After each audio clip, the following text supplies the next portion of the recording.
streaming and recording.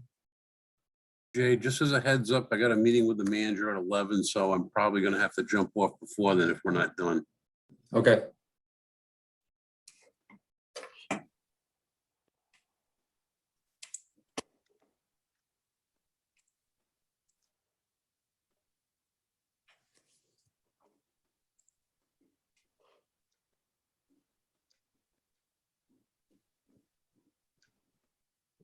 And bear with me because I'm going to be running the meeting, but also trying to promote people and go through the files and whatnot. So might be a little slow in the uptake this morning. Good morning, everyone. This is the Technical Review Committee meeting for Wednesday, July 14th, 2021 at 9 a.m. First order of business is call to order and roll call. John Schock. Hi. Are here. Rich Bourbonnais, I'm here. Jamie Gorman, Here. David Flanders. Here. Susan Axelrod. Here.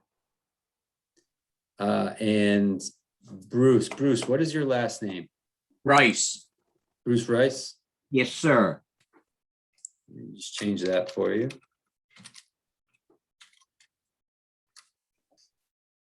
Very good. And I'm Jay Parker, Principal Planner, sitting in for James Rabbit. Mr. Rabbit had a appointment this morning and he is going to try to join us late. And also Brian Wagner is here from the Planning Department as well. First order of real business, approval of minutes, June 9th, 2021. Did everybody get a chance to take a look at those? Yep. Yeah. Any questions, comments? Not here. Okay, would anyone like to make a motion to approve those minutes? I'll make the motion, Jay. Jamie Motion Gorman. made by Jamie Gorman. Do we have a second? I'll second it. David. Seconded by David Flanders. All those in favor, say aye. Aye. Hi. Very good. Minutes, motion passes. Next order of business under TRC minor review, development plan review, Honor Roll LLC, change of use from chemical manufacturing to dry cleaning and commercial laundry operations located at 217 Church Street, Assessors Plat 49-4, Lot 144, Honor Roll LLC, applicant RF Holdings Incorporated, owner. Good morning, Mr. Fish. Good morning. How is everybody? Nice to see you, Bruce. Nice to see you, Larry. Mr. Fish, is it pronounced honor roll or is there a certain way to Nope, Say that's that. it. On a roll. I'm on a roll, buddy. honor roll? All right. I've got another one that my wife named In a Rut. I don't know whether that means anything, but you know.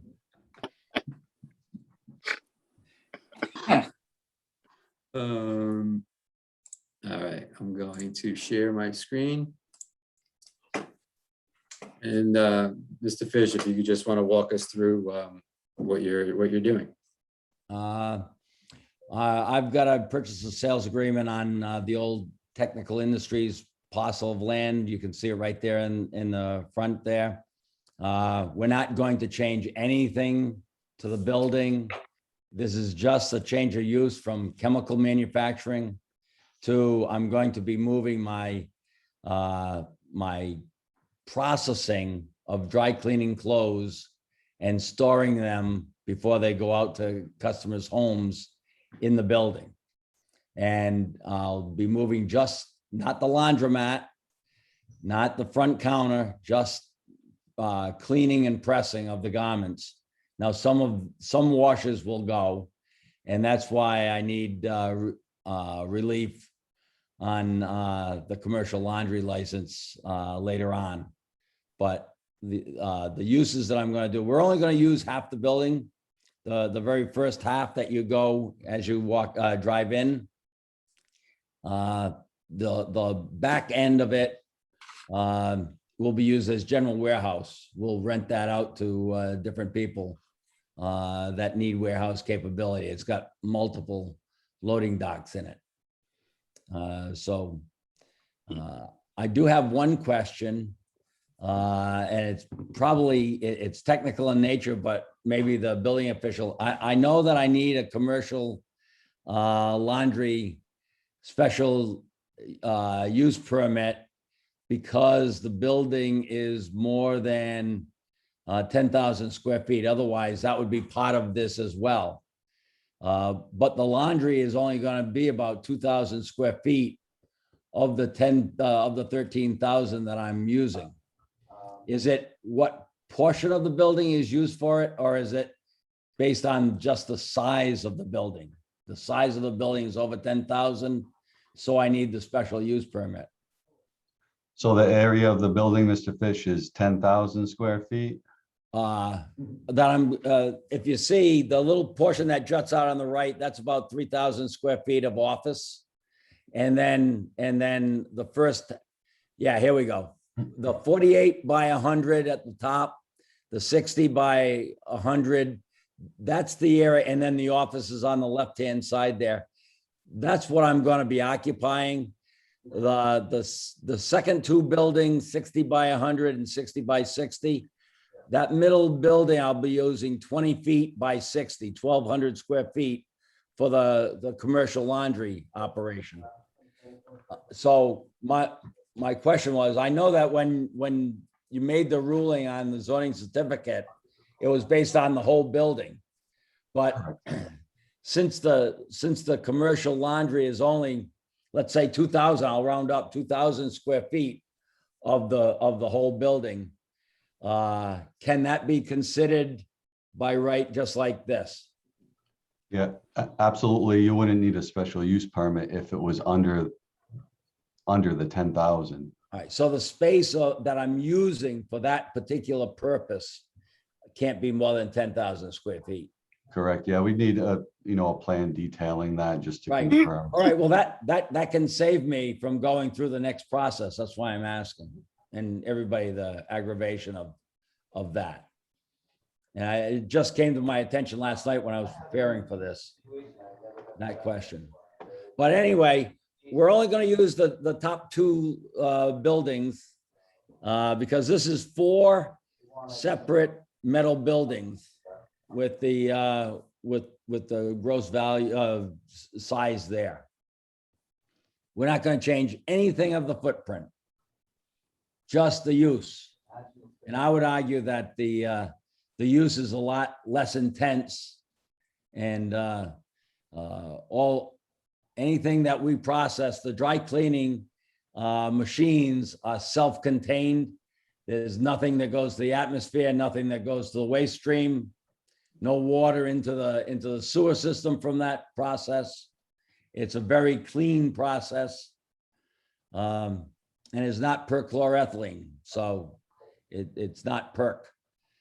We use hydrocarbon, which has been around since God was a child. And the wet cleaning of garments, the laundry, wash, dry, fold, that is stuff that I'm doing right down the street on High Street as well in the laundromat. That's just washing, drying, and folding of people's garments. Because more than half of the garments today can be washed in a regular washing machine and then pressed on our pressing equipment, as opposed to being dry cleaned. That's why we tag ourselves as being a green cleaner. Anybody have any questions about what we'll be doing in the building?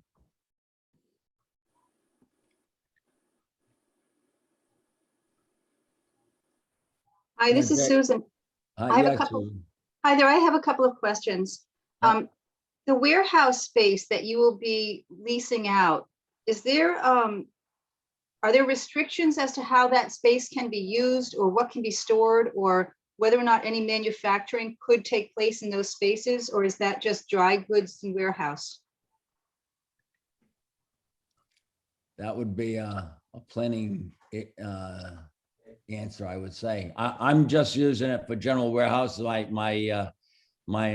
vision is just That would be future expansion for our facility, for our processing needs if we need it. What we're proposing right now would double or quadruple my current capabilities. So it would be way in the future. But so in the meantime, with all that extra space, and there's a shortage of general warehouse for like a plumber or a contractor to store their equipment. And I would rent those spaces out. So it'd be dry storage. It wouldn't be any processing or anything else. It would just be bulk items, whoever needed it. I don't have any tenants lined up right now that I could say this would be something that would be in there. Thank you. And can I also clarify, and I guess you had stated that, I understand that you're a green cleaner. You had also stated that all of your solvents and materials are completely self-contained within the system, and there's never releases to the sewer system, to the groundwater, to the air, like that is completely contained. Correct. Isn't it amazing how far we've come? Wow, thank you. Those machines are 4 years old. Is there ever a chance of spills or releases of any way? Not that. Anything that would end up in our river or our groundwater or No, our but- air? No, but we have a spill kit that we're required to have on site that just has a little containment system for if I spilt it on the ground or something like that. No mass spillage could possibly happen. Thank you. No problem. Larry, Mr. Fish, while we're on that topic, how much, just to put it in perspective, how much of the clean and solvents and such do you have on hand? Or is required as part of the process? I mean, are we talking drums of it or 5 Gallons? gallons, a 5-gallon gallons? pail. just No. one for the whole operation? For the dry cleaning machines, yes, just 1 5-gallon pail. We reuse the solvent. It's got a still in it, so it cleans and reuses the solvent. And occasionally when we change filters, because the machines have filters in them, we'll do that once a year. And we'll add solvent at that time. And that's the only time that you're pouring the solvent into the container in the machine. There are other chemicals stored in my building on High Street that would be stored here. Laundry detergents, boosters, starches, bleach, those kind of chemicals that we pump automatically into our automated big washing machines when we're doing 65 pounds at a time kind of thing. And that's all currently presently being done right in a commercial neighborhood zone property right now. So across the street from the river. Very good. Question for DPS. Is he gonna need any kind of change or an approval or permit for any discharge from the building itself? So it's right now, where under technical industries, it was licensed as an industrial user. It would likely transition to a commercial user. However, they're gonna have to put a pretreatment manhole in, downgrading of the process. So that would have to be out in the parking lot. That would be the only requirements from us. There is no, because he's in the existing footprint of the building, there is no wastewater system assessment charge that's going to be levied. It's just strictly his pretreatment permits and the pretreatment manhole. And then based upon the waste stream, we qualify that, later on, there may be some requirement for pretreatment if he exceeds the local limits, but I'm assuming that's not going to happen. This is Susan. I've Can I also, jump in? oh, Go ahead, Rich. I've also asked that we look at putting a water quality structure along the access. The only, so just to collect runoff, I know that there's not any change at all to the building and no change to the pavement.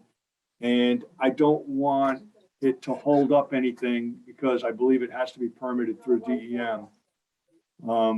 But I would love to see something along that access, you know, just a small gesture towards water quality in this, in the mighty Saugatucket, but it wouldn't be too difficult. I think, you know, a 6-foot wide swale that collects runoff directly from the pavement with a pea-stone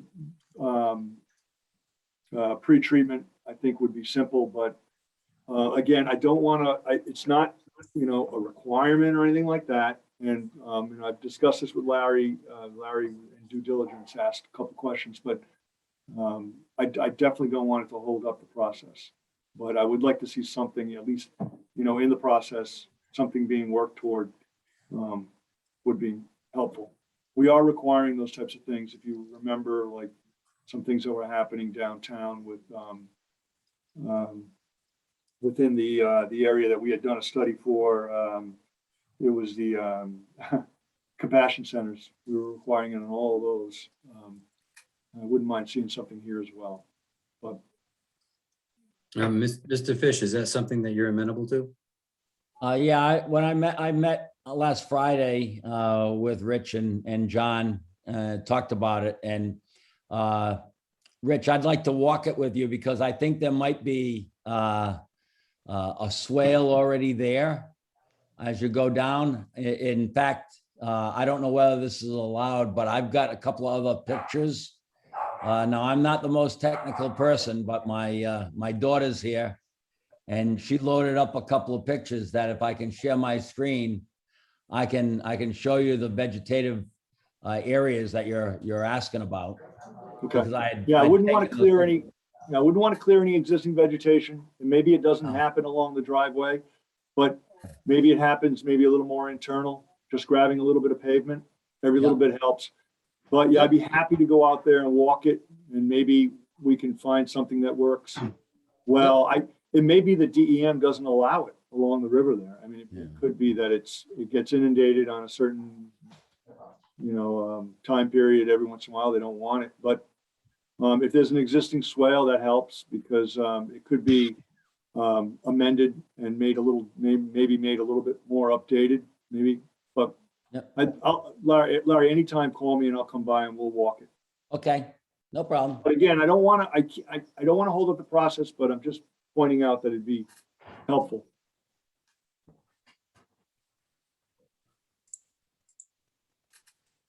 This is Susan. Could I ask a couple more questions? Sure. Sorry. You had stated that you didn't need a permit to move here because the operation was under 10,000 square feet. Did I remember that correctly? The dry cleaners and the commercial warehouse are permitted by right by the zoning. Yeah. It's the building is 23,000 and change square feet. According to current zoning, if the operation was going to be over 10,000 square feet for the commercial laundry, I would need a special use permit that is allowed, but you have to apply for it. And that was the reason why I asked that question of Jamie earlier. Because So- the actual operation is going to be in about a 2,000 square foot area of the 13,000 that I'm occupying of the building. So you're, sorry, you were sort of partitioning off a portion of the production room to do this The buil- operation? The building is made up of 5 separate metal buildings, each with a garage door between them or a person door. So I'll be using 2 and and 2/10 of the third building. The rest would be general warehouse and I'd be leasing it out. Yes. So the portion that you're using then is something like 13 or 14,000 square feet? Yeah, Jay, can you put up the little schematic again, please? I'll be using the 48 by 100 square foot area.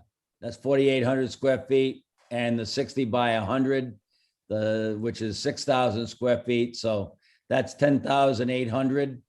I'll be using the office space, which is a couple of thousand.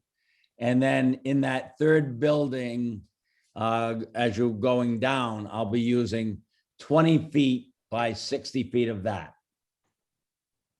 Mr. Fish, you'll be over the 10,000 then, so a special use permit would be required. Okay, well, that's what I was wondering, whether it was just 10,000 square feet of the area that I'm using, or whether it's,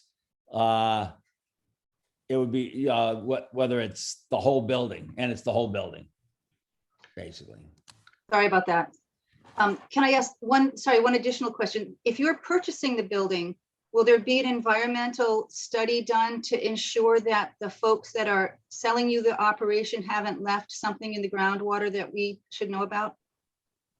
There's already been a phase 1 environmental survey taken. It passed all with no exceptions.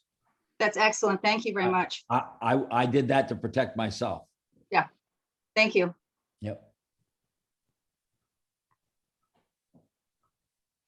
Very good. Jamie Gorman, do you have anything from the specific zoning requirements of the ordinance in regards to this project?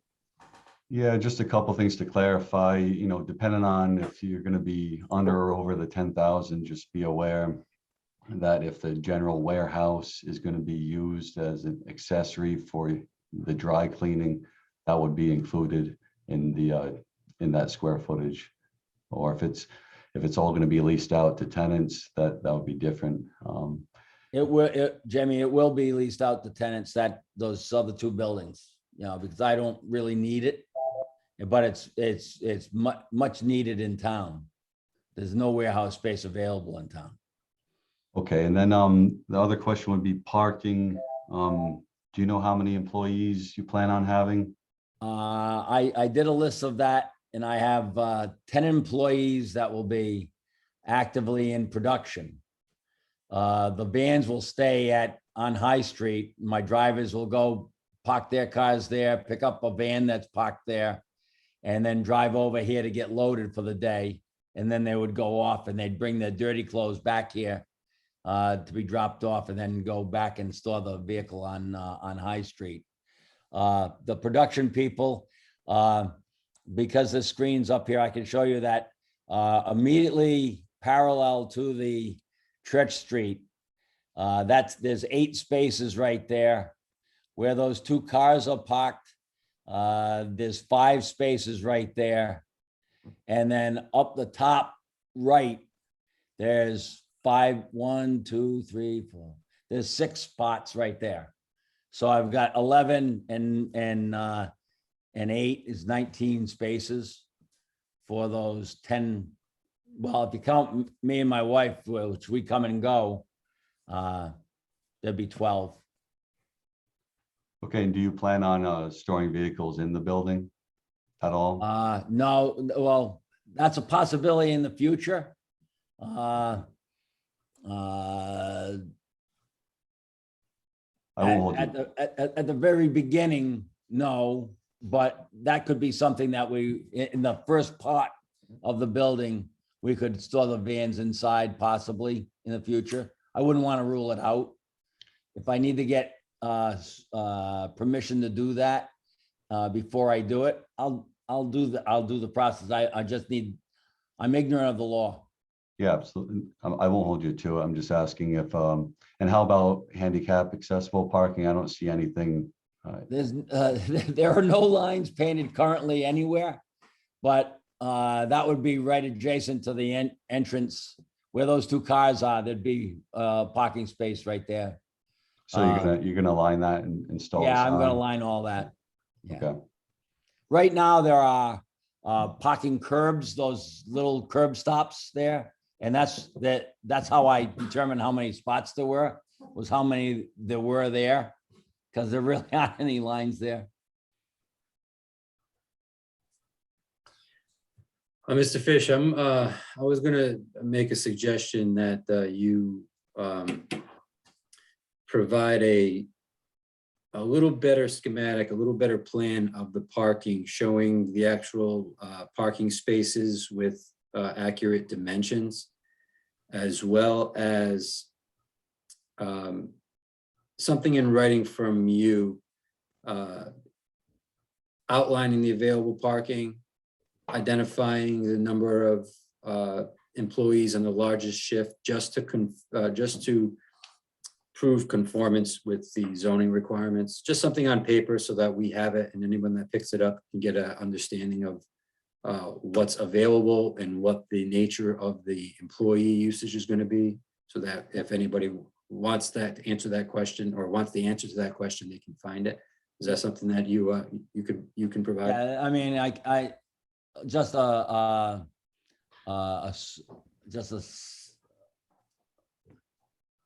are you looking for an engineered drawing showing the parking spaces, or can I do a hand drawn? Or again, I have pictures. I don't know whether Yeah, I thought I included those in this.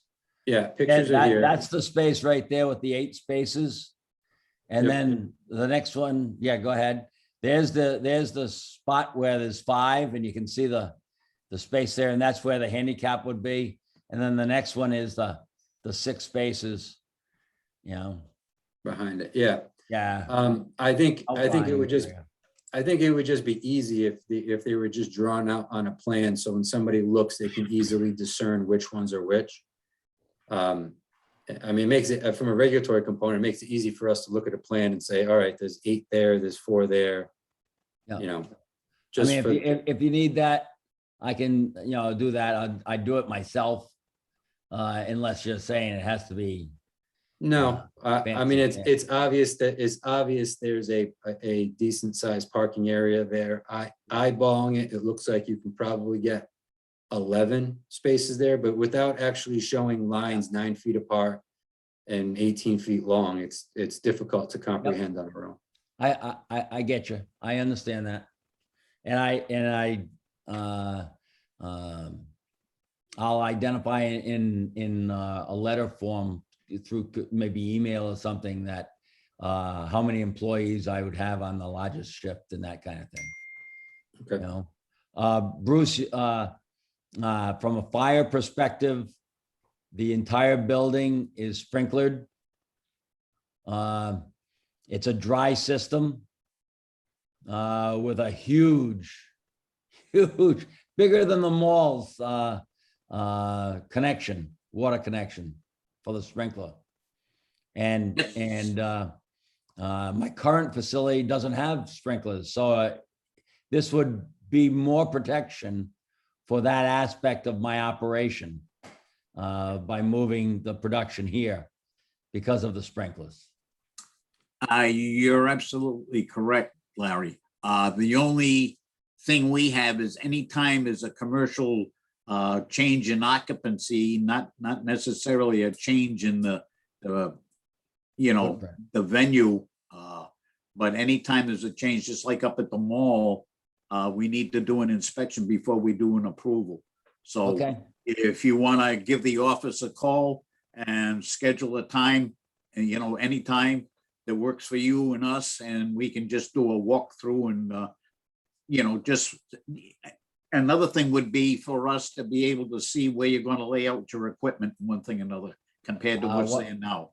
Once I know, I'll give you, I've got a guy that I've identified that's going to design the plant. Once I know I can have it there.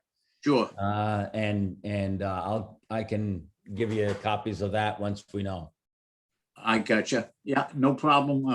It's just like the other gentleman said before, I don't want to hold anything up, but we do want to go through the building with you and take a look at it, Yep. I mean, that building's been there, what, 50 years? So Correct. I don't think I've ever been in personally. Been by it many times, but never have been inside of it. Yep. No Very problem. good. That's all I got. Can I ask one question? Sorry, before you go. Sure. Following on the question of handicap parking, is the building itself accessible? And if it's not, will it need to be modified? There are two, besides being able to bring a wheelchair right into the office and then into the plant, there are two areas that have huge garage doors that are at walking level, that a handicapped person could access this building in 3 different areas. That cement pad that you see there on your screen, that's an entrance. Yep, go past the office right there on the right after where it says 217. Right there, there's a big garage door that's at ground level that you can drive a vehicle right into, and those are the handicap spaces. Those other double lines that are there are to just 2 of the 4 loading docks for tractor trailer trucks to pull up to. Thank you. No problem. Larry, David Flanders here. Did you say that your current building on High Street does not have sprinklers? That's correct. Really? I'm surprised.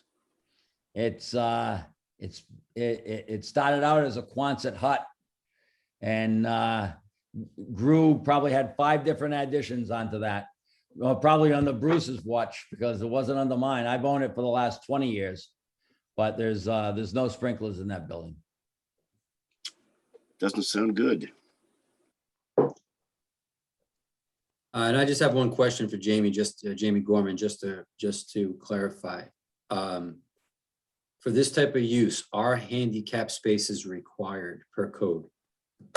Yeah, and this would be a change of use, and the overhead doors wouldn't be a compliant access for accessibility. So the exterior swing door would have to be 3.0, 6.8 minimum. So that, there's going to be employees, whether it be, if you don't have the public entering the building, it still needs to be accessible for employees. Yeah, that you can see where the office is. There's a cement walkway right there, and that's a standard 3.0 door, I believe. That goes, you walk right in, and there's a second door that you walk through to get in. I haven't measured it though, Jamie. I can't testify on a Bible. But Yeah, if this ends up coming to fruition, and you submit for a building permit or a change of use permit, we can take a look at it and meet on site and see what you have. Will dedicated parking spaces be required to that extent, to that regard? At minimum 1, yes. Okay. I'll take care of that. Anyone else have any? One next? Anyone else have anything else? Any other questions or comments in regards to this?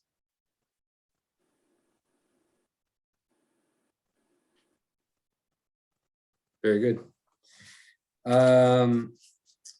So I've identified 6 items to be considered in potential recommendation of approval by the TRC to the planning board. Condition number 1 being that a manhole clean out be installed in the parking lot for pre-treatment purposes to the satisfaction of the Department of Public Services. Number 2, that a water quality structure for parking lot drainage to the extent practicable and to the satisfaction of DPS be installed prior to the issuance of a CO. Number 3, that the floor plan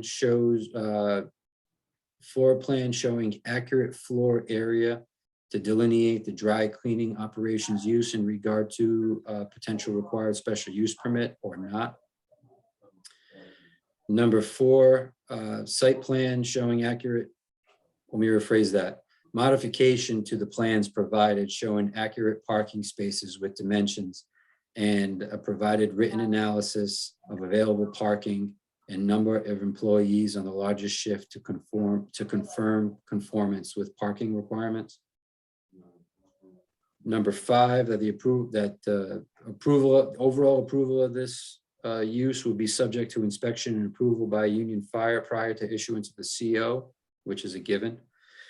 And number 6, that access to the facility must conform to ADA requirements prior to issuance of a CO. I'll move approval based upon those, with those conditions.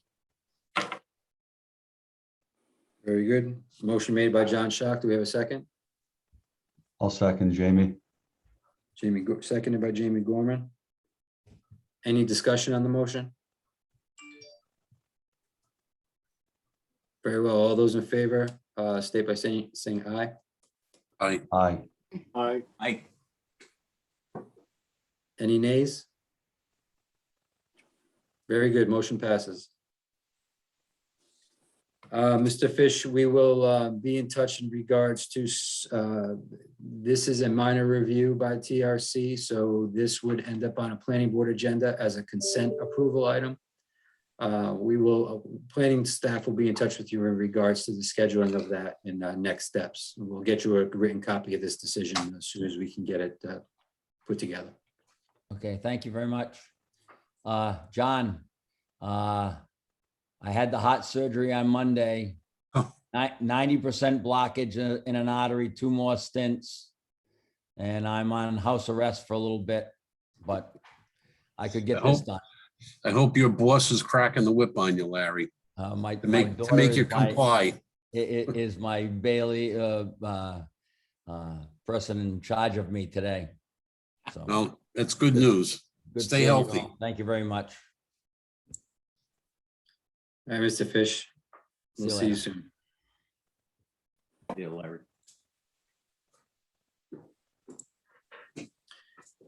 Very good. So moving on the agenda, we're down to D, TRC advisory review. Give me 1 second while I just bring the applicants in.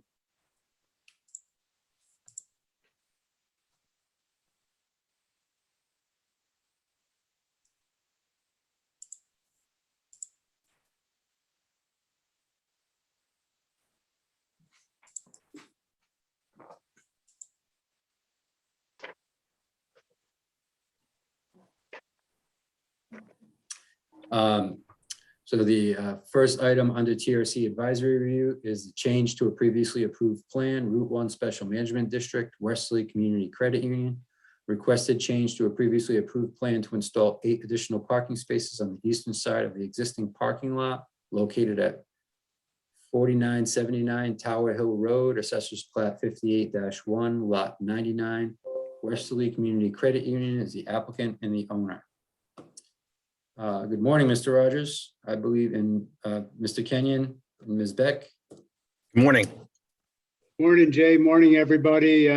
Jay and Susan, long time no see. Feel like we were just doing this.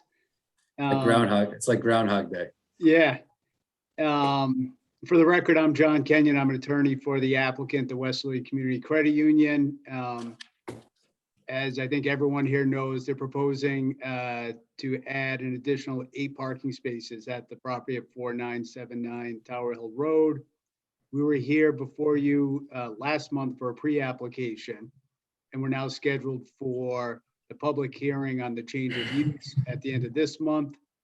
At the pre-application, there were some concerns raised, which I believe the applicants addressed. I was going to have Andrew Rogers go over what's been changed, and we also have Karen Beck, who's the landscape architect, and Josh Rosen, who's the engineer here as well. So Andrew, do you want to take over?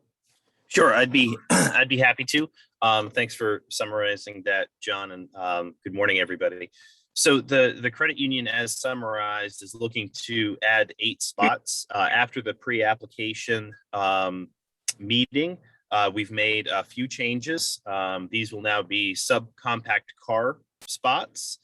So we've adjusted that, and that is to maintain the shorter height of the vehicle, as one of the main concerns with this from the planning board was the ability to screen these parking spots, given we're in a special management district with Route 1. So that was one of the first changes. The board also requested in writing that we state that we will not seek any additional parking than these 8 spots on the lot in the future. And so that has been provided. We've also made some modifications that Karen can speak to with regard to the plantings. If I recall correctly, the main thrust of the question was seasonality of the plantings and making sure that they were maybe more of an evergreen base, so they're supported or they have foliage year round to ensure that screening does occur year round.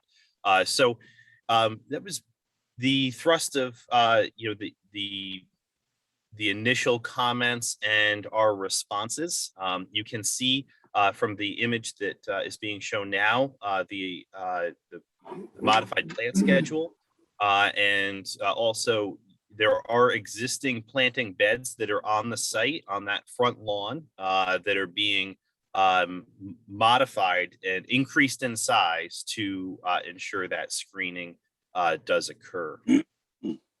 And Karen, I don't know if you want to speak to anything in particular that you had modified, or just respond to questions as they come up. Basically, again, the concern was that for Four Seasons, there'd be a better screening than initially we had proposed. We were looking to make sure that there was, flowers at different seasons, and there were some evergreens and some deciduous materials. So we took a couple of the deciduous species and flipped them out for evergreen species, and then also increased the installation sizes of a couple of them, so that again, from the get-go, it'll do a better job of screening from the access road, because quite frankly, you can't see these parking spaces from Route 1. So this is really more for the perspective of someone on the access road. So we've made sure that we have more evergreens and bigger ones for the installation. And then eventually, obviously, they'll get bigger and do an even better job from that roadway perspective. And that's basically it. And for those of you who may not have participated in the initial board meeting for last month, these will be pervious parking spaces. So we feel that we'll be able to care for any stormwater concerns, given that again the stormwater will be able to be absorbed into these areas. And again, it's 8 parking spaces. So from a traffic analysis perspective, we feel that it really won't make that much of a difference. And again, these are actually future parking spaces. Initially, we don't expect actually to utilize these parking spaces, right now. But we do want to be able to fully occupy the building. So these additional parking spaces would help us do that into the future. David Flanders here. How exactly are they going to be pervious? What's the technical needs you have? What's physically, how are you going to do that? So as included in the plan, we are using pervious pavers, and we do have a maintenance agreement that was also included in the plan to, not sand these during the winter, not to sand these areas, to actually hand shovel these spots to make sure that they do remain pervious, so the stormwater can drip through. Karen, I don't know if you want to speak further to the actual materials used or the installation process of pervious pavers. We're using a very similar system to Charlestown Wine and Spirits. If you've been to that location, they're using pervious pavers. The design of it requires that there be a gravel with 40% storage capacity below the pavers themselves before it actually infiltrates into the ground. So we've designed it in accordance with the Rhode Island Stormwater Manual and those standards. So, and we've routed it through a calculation in order to make sure that the capacity is adequate for the use in that area and the size of the spaces. So we're in compliance with all of the requirements and standards for that type of pavement use. Thank you.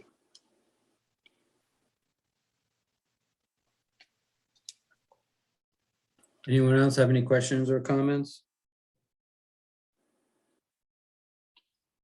This is Susan. I have a question, if that's okay. Go ahead. Now that the parking is compact or some subcompact, can the size of that parking area be reduced? And I looked at our town ordinance and it looks like we did do some parking lot standards in perpendicular parking for compact cars, but didn't do it for angled parking.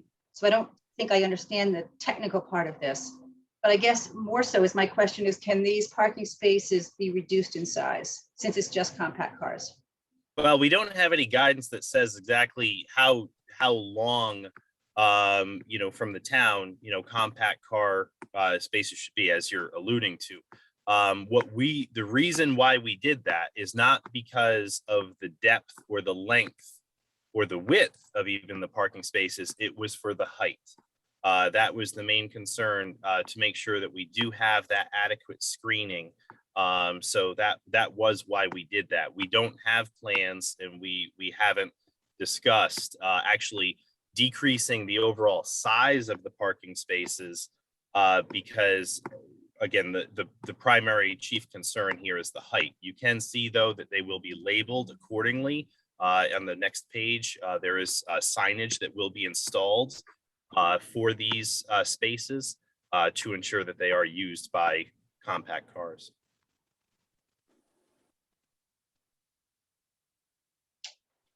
So Jamie, do you know if we have any guidance for parking space size for angled parking?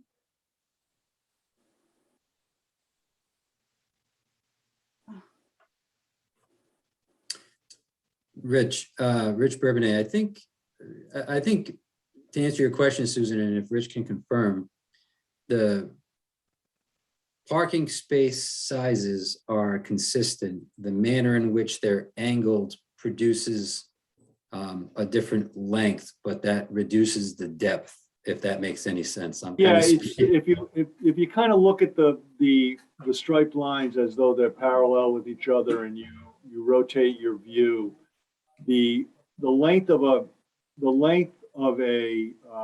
angled parking gets longer, but it's on an angle so that the overall width is less. So there's less depth, and angled parking works well if you have a reduced travel lane, if it's a one-way travel lane, but the length of the overall space generally is longer. But we do not have, Brian, we had there wasn't a regulation change on the parking spaces, and did it include a sizing for, I can't remember what we did. You might be muted. I don't know. You might be muted, Brian. Brian, yeah.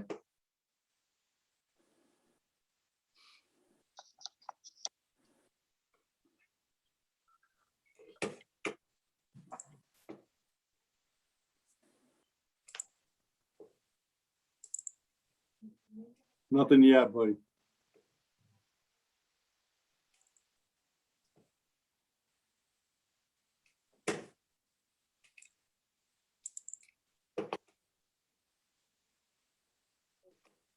I have it. I believe that we had modified the ordinance, but we may not have specified a compact space for angled parking. Rich, I believe this is the document that we're referring to. Are you all seeing this red text? Yeah, we did not define, Susan's right that we did not define an angled space, a compact angled parking.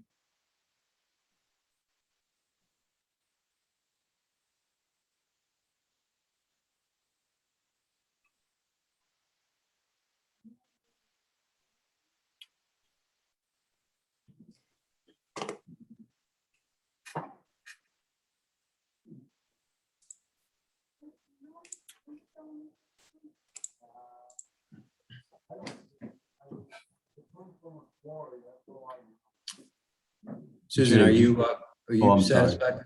I'm sorry, 1 second, Jamie. Susan, are you satisfied with that at the moment? I guess, unless these can be reduced in size, but still would be within following our town ordinances and people can park safely.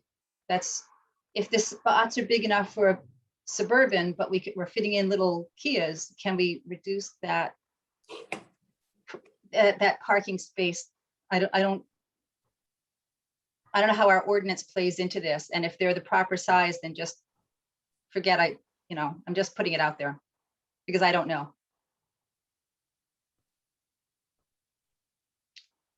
So I guess I'm satisfied if you're satisfied.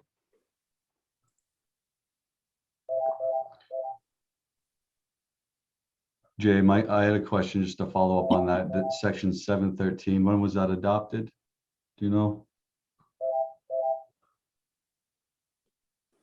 I don't, just- I am not sure it has. This was dated, Because it's not codified yet, so that's why No. I'm not aware of that section. We did this in September. We did this at a Yes. September 22nd meeting.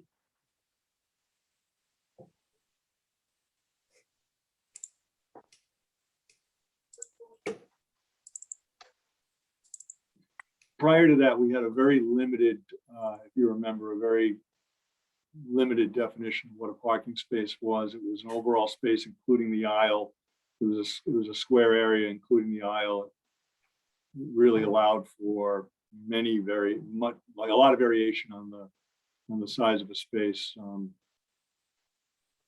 But I think the short answer is, Susan, that we do not define a compact space on an angle, but you would look at the lines as though they're parallel and the box between the shortest section over and then, the section along the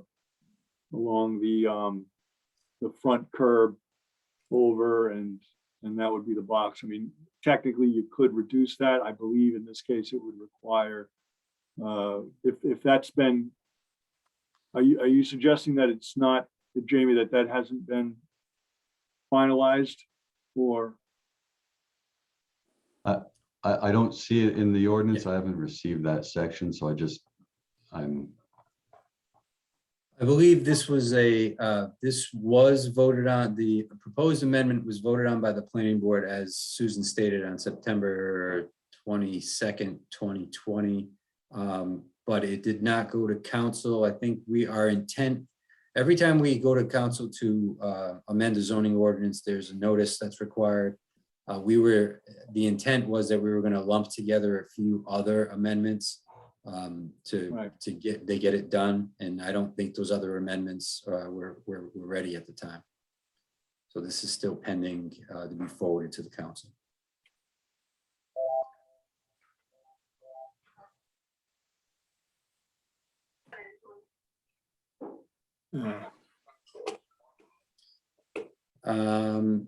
Anyone else have any questions or comments?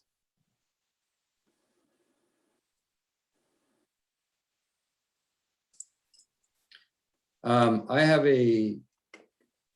just a couple of suggestions that I think could easily be accommodated as conditions of the approval. I think it's important.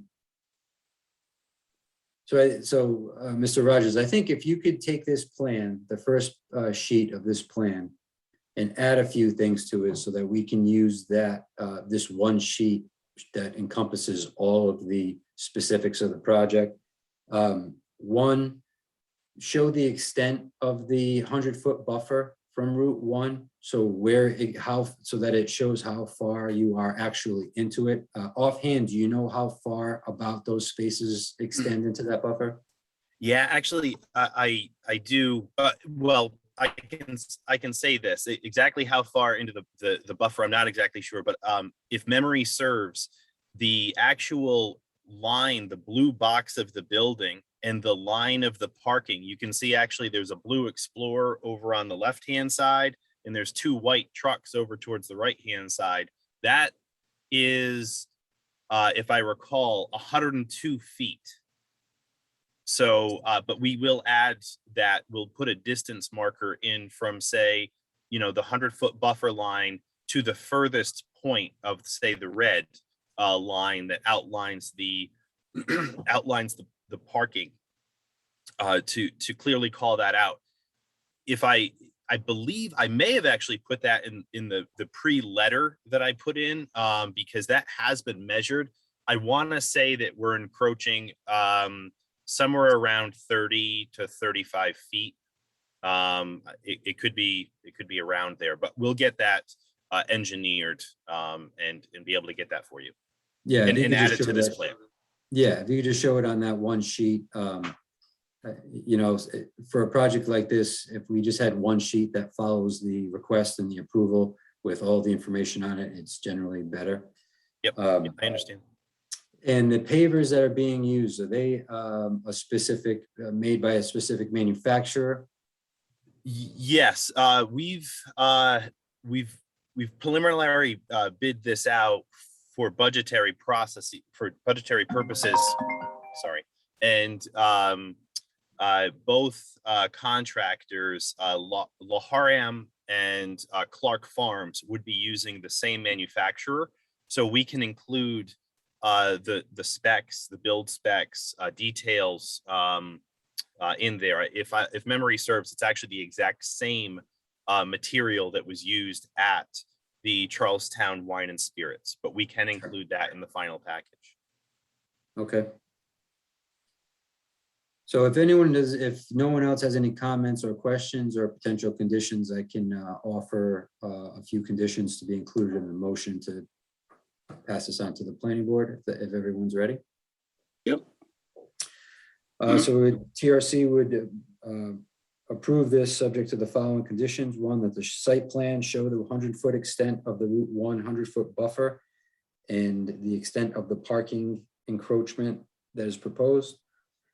Two, that the pervious pavers to be installed and that the pervious pavers are to be installed and maintained per manufacturer design specifications and in accordance with the maintenance plan provided. Number three, that the site plan provides a general note or restriction statement that no further parking shall be allowed and or requested in the future. And that the site plan provides a general note or restriction statement that the proposed parking is restricted to compact cars only.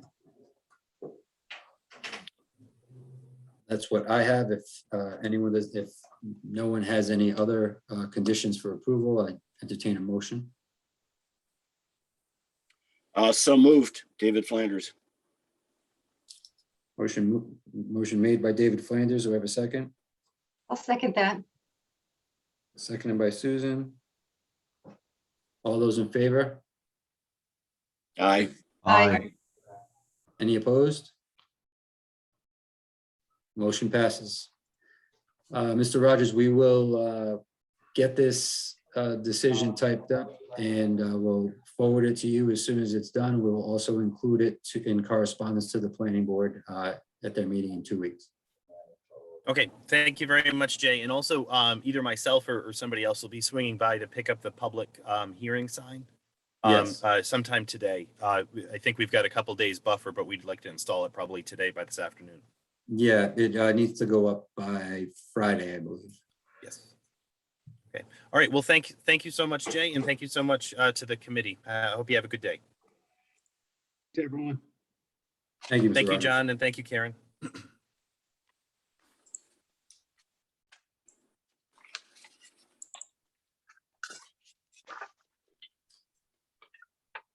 Okay. Let me just bring in the next applicant.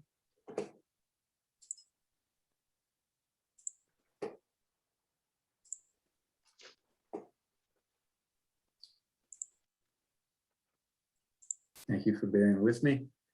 Next agenda item under TRC Advisory Review D2, Combined Conceptual Master and Preliminary Plan Comprehensive Permit, William Baker Homestead, 2-lot subdivision and construction of a 1-bedroom deed restricted affordable residential dwelling located at 10A Oakdale Street, Assessors Plat 48-3, Lot 111.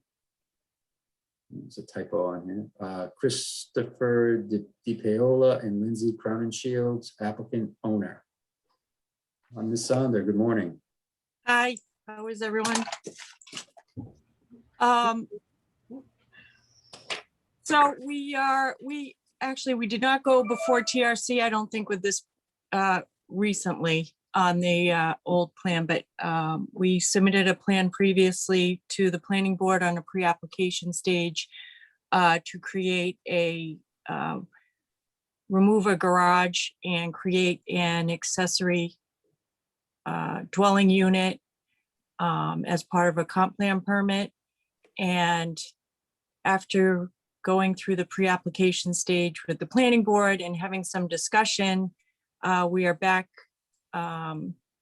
with a subdivision plan, creating a lot for that 1-bedroom cottage, and then a remaining lot with the duplex on it, as Jay just showed you there. So what we have done is provided additional parking on parcel A, which would be the remaining land, which would be 2 spaces per unit, and then also accommodated the 1-bedroom cottage with 2 spaces on that lot. We would be reducing that. There was a substantial curb cut opening parking area on what would be lot B now. That would get reduced, as you can see, to that shaded gray area. Previously, we had proposed a connection to the existing sewer on the duplex unit. Now we would be proposing a new sewer connection for this single dwelling lot, parcel B. And then also we would be required to put in a curb cut on High Street, which would be reviewed by DOT and also South Kingstown for a curb cut opening there. I think I have the driveway there. I just checked is 10, I show it at 10 feet wide, and at the curb, it's 14 feet wide at the apron area. Obviously, that would conform to DOT standards and require approval.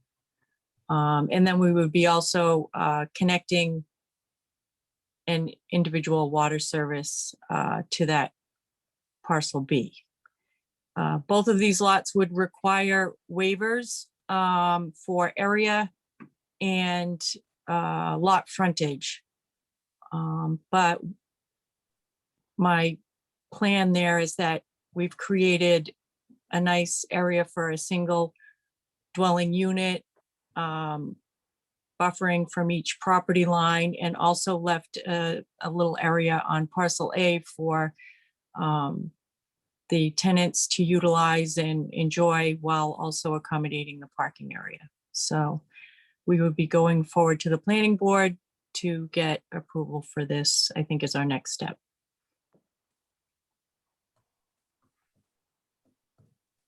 Any? Very good. Anyone have any questions or comments in regards to this application?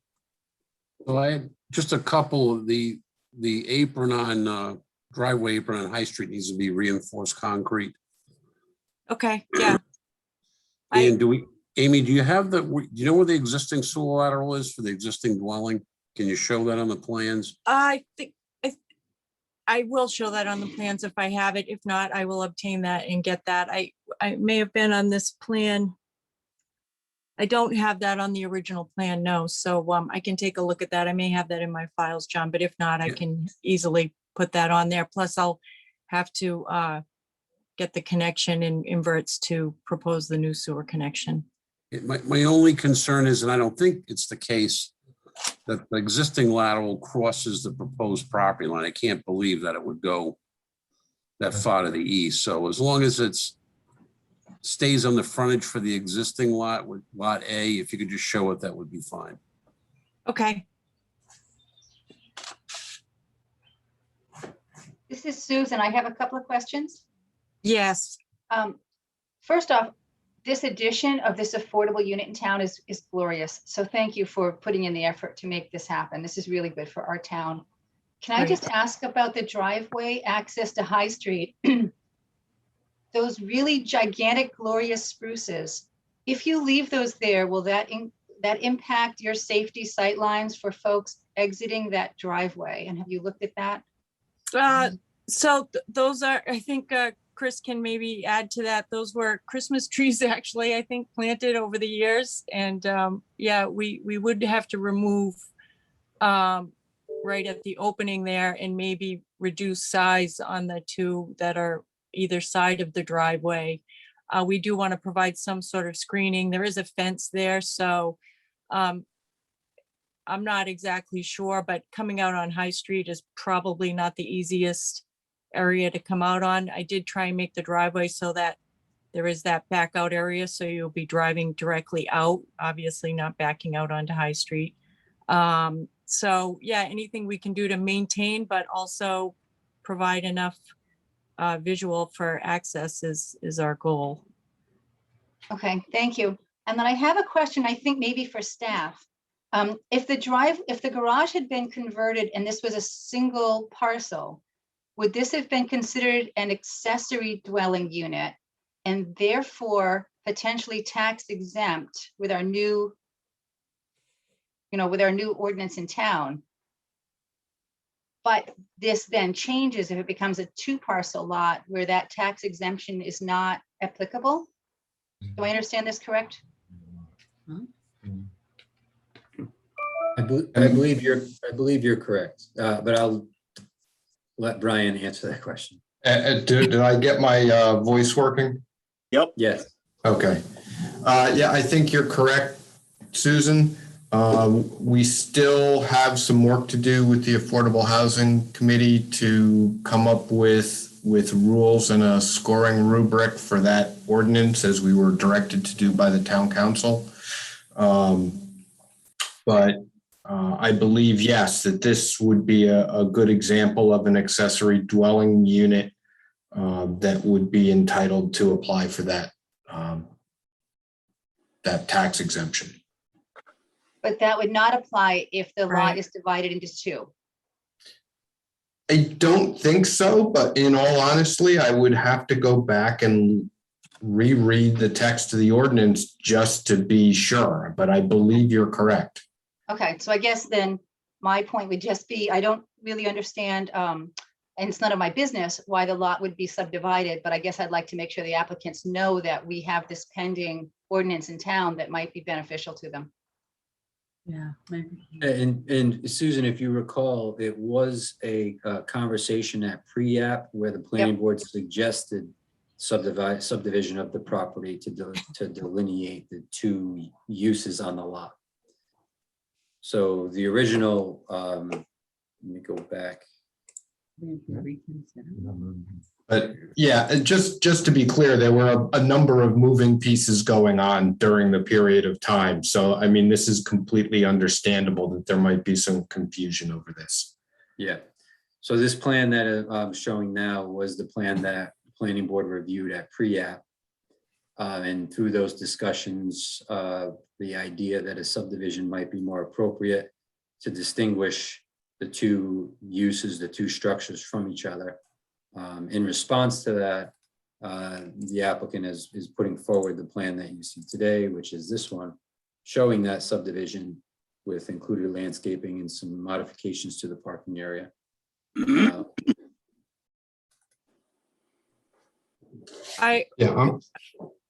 I'm sure calling up the ordinance right. Yeah, and I'm wondering if it's something that's not, has it been codified yet, or that, I mean, it would still be an affordable housing unit, even though not an accessory dwelling unit. Do they get a tax break on that? I believe that if it is a deed restricted LMI unit, that you may be entitled to a tax exemption. I would talk to John Bouchard about that. I do know that under state law, they are entitled to an exemption, and state law has to allow any sort of exemption like that. So that does exist in state law. Whether or not it's been codified in town tax law, I don't really know. But going back, and I'll be glad to send the enacted ordinance to you, Amy, so you have it. but the ordinance is directed at accessory dwelling units. So clearly, if you subdivide the lot, the use no longer becomes accessory. It's the principal use. Correct. So that this ordinance would not apply. Okay. Something to ponder. Yeah, just check with John Bouchard to see if you're entitled to an exemption if it's a principal use.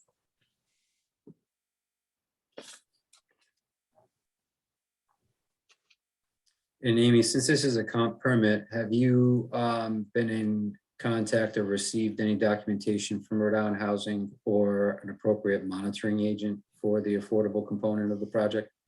I'd have to defer to Chris on that one. I think it's in process, but I don't know.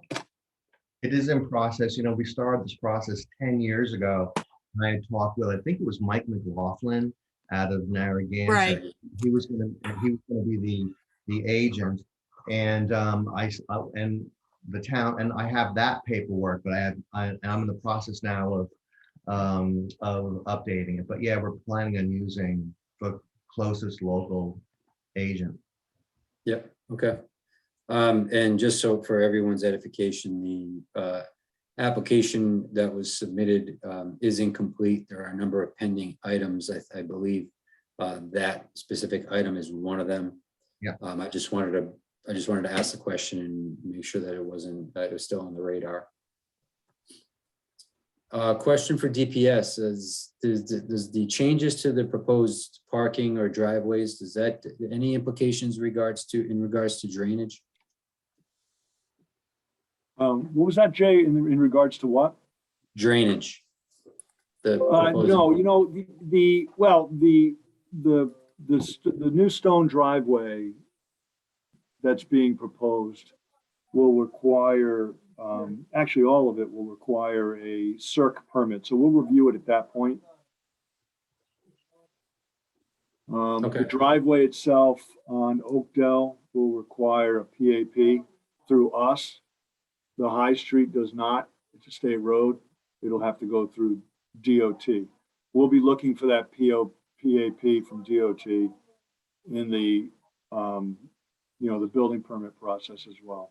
So I'm going to ask, though, that Amy, you coordinate with our sewer department, particularly Liz, in regard to the new connection and a new structure that will require some fees for the sewer connection. Definitely. Yep, that's the plan. I'm not so much worried about use. I can't see that the use is going to cause an issue, but the connection itself and getting a new structure online, I believe you're being billed for 2 units at this point. It'll be, the 2 units and then a single unit on the separate property. Yeah. Okay. And just to circle back to John's comment previously, John, the aprons are required to be reinforced concrete. Does that apply to both aprons, the one on Oakdale as well as the one on High Street? No, well, I can answer that, but the one on Oakdale is an asphalt apron. Right. So it's not a reinforced apron. But High Street, because it's a state road and it's a sidewalk, there's a sidewalk there. Oakdale doesn't have a sidewalk. Yeah, that was my, I forgot about that, but yeah, I would anticipate obviously that it would match what's there. Right. And DOT would have required that. Right. But the one on Oakdale is not. It would be an asphalt apron. And you're relocating an existing driveway. It looks like the coverage area for the building, the proposed building is very similar to the existing garage. I can't see that it's going to have any drainage implications. So I'm not too worried, but I would try to match areas so that otherwise I'm going to be asking for a water quality structure. Yeah, it's actually less footprint area, so than the garage. So we should be okay there. And I was just proposing to maintain, that's all asphalt at the front there. So I had put just the asphalt apron just for getting off the road. And then obviously we would reduce that asphalt area to the left there where it says existing paved driveway to be removed. So that will be less impervious area also. Right. Okay. And the High Street driveway needs to have new granite transition stones. Yep, curbs, yep. Yep, needs to be granites similar, because that road was just reconstructed by RIDOT. I know, yep. I guess we did have an opening there at one point in time and it was taken out, so unfortunately, so it'll come right back in. Something else that this duplex is doing is, it appears as though they're parking along the street, parallel parking within the grass area. That is not allowed. And you really need to be in a defined parking space. So, I'd like to see that area loaned and seeded and cleaned up along the existing building. Just so that we can keep people from parking over there, keep your tenants from parking over there. It must be awful convenient to park there, but we really want to avoid that parallel parking within the grass area along the road like that. It just doesn't. I think they have one tenant there that's elderly right now, and that's who uses that particular space. She's actually disabled, so that was the closest to her front door, but it would be it's not much further in the new proposed parking area. So we could eliminate that, her side parking, absolutely. Well, if this person's having trouble even getting into that High Street lot, then, you can always have a second access, but we just don't like to see it exceed 10 feet. So if you want to put another little separate area there, you could do that. But let's get it well defined so it's got so you're not just running over the edge of the roadway. That just deteriorates the right of way and causes erosion. We don't want that. So if you want to add a little separate area, we could do that. You might have to do some water quality treatment, but it's pretty simple. So, Okay. But just keep it in mind. Thank you.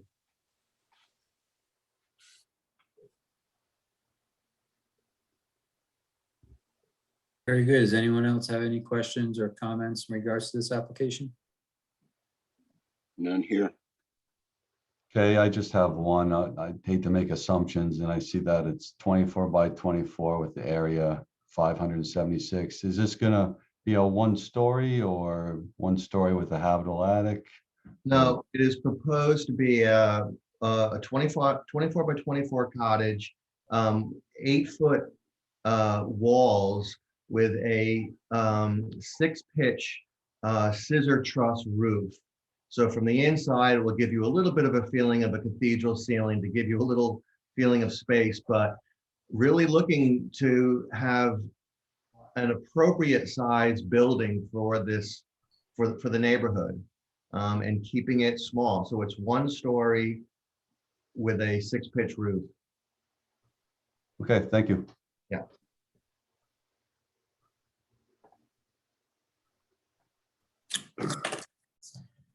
With that, I have some suggested conditions for the TRC to entertain as we forward this off for approval to the planning board. First condition would be that the High Street driveway apron be constructed of reinforced concrete. Second condition being that the sewer lateral and sewer connections are shown on the plan. And the third condition, which was touched on briefly, and Amy, we really didn't talk about it much, was your plan shows the existing spruce pines, but it doesn't indicate that they're going to be removed for sightline purposes. So the third condition for consideration would be to identify all trees proposed for removal and consider additional landscaping to serve as a screen along High Street, designed to not impede sight lines for traffic entering or exiting the property. I think because you've got a four lot parking space there, that the planning board would appreciate a little bit of additional screening, even though there is an existing picket fence there. Maybe there's something that could complement that would not obstruct the view of the vehicle. Okay. Okay, can you also add in with regard to the High Streat entrance, the need for granite transition stones, curb stones, please? To match existing. Correct.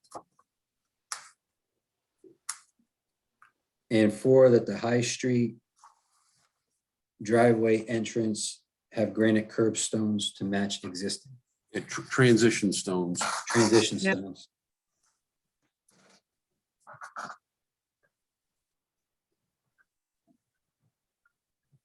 Very good. Do we have a motion to that extent?